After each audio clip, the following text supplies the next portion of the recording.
All right, this is about the pool plumbing. I'm starting in the shed to show you this vacuum hose end that I'm going to be referencing in a couple of minutes when we get out to the pool itself. So just keep this in mind. It's when I talk about where this goes in the skimmer. And if you need chemicals for the pool, this is pretty much the pool shelf, more or less, with all the stuff here. But, you know, right now we have it as a chlorine pool. It can be a salt pool as well. We have the thing on there, but for now we kept the chlorine, and so far so good. To pick it up where we left off, the skimmer is right there. When you go to vacuum, it's a good idea to shut off this upper drain so you can get the hose in place. That basket comes out. You'll see an opening down below it where the hose will go into, and then you reopen this skimmer, and you're in vacuum mode. Obviously, have the head of the vacuum in the pool so that you're not sucking air, and that'll be it. Those two things at the bottom are obviously the bottom skimmers. They're also part of a system underneath the pool that will keep it from floating out of the ground, God forbid it ever needed to be drained. There's a corresponding part right here under these two tiles that has a head that allows a professional to hook up a pump and suck any water out from under the pool out that way and pump it out to the street before they actually do anything else with the pool. The reason for that is, as we all know, groundwater is not the friend of the pool. So, but nothing anyone would ever be dealing with it, ourselves. That's something you'd have to have a professional for.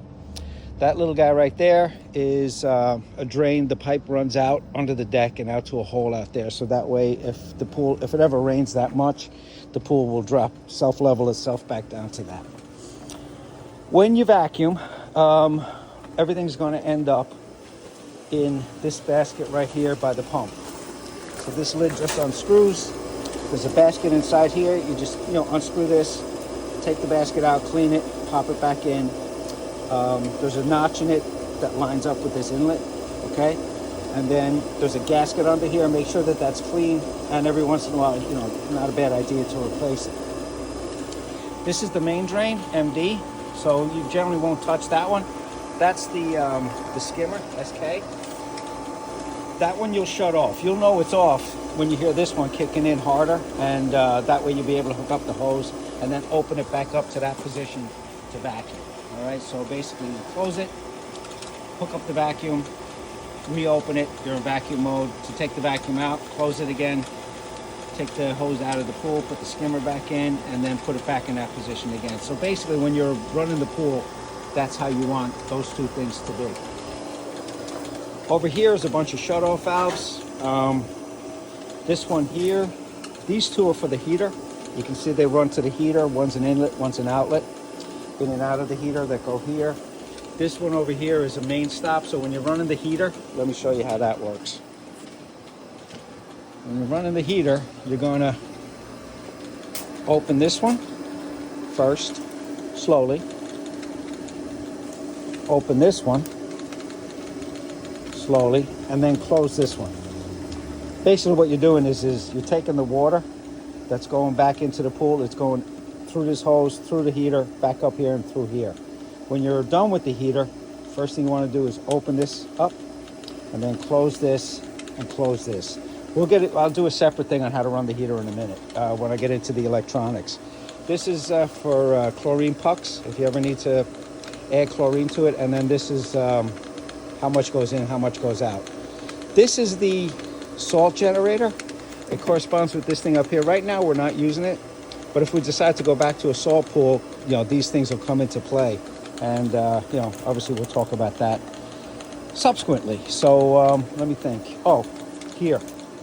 This is the backwash hose. You just run that out there that way. And then when you put this into backwash mode here, right? Shut the motor off first, which I'll show you real quick. We'll get to this in a second. You can just shut the motor off right here with this little knob.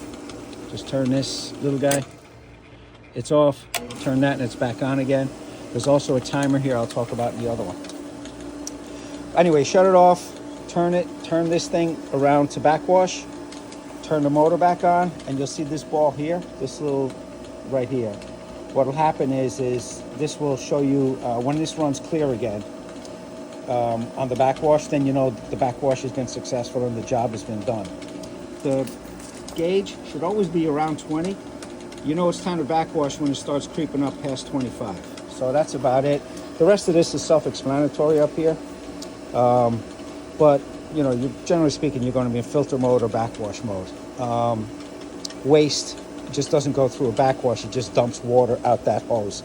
I've never used it, but it's there anyway. With this thing, you push it down and you never turn it. Don't ever turn it counterclockwise. Always go clockwise with it. So, you know, if you want to bring it around to filter again, just keep coming around till you get back to filter. I think that's it for the plumbing, and that's long enough.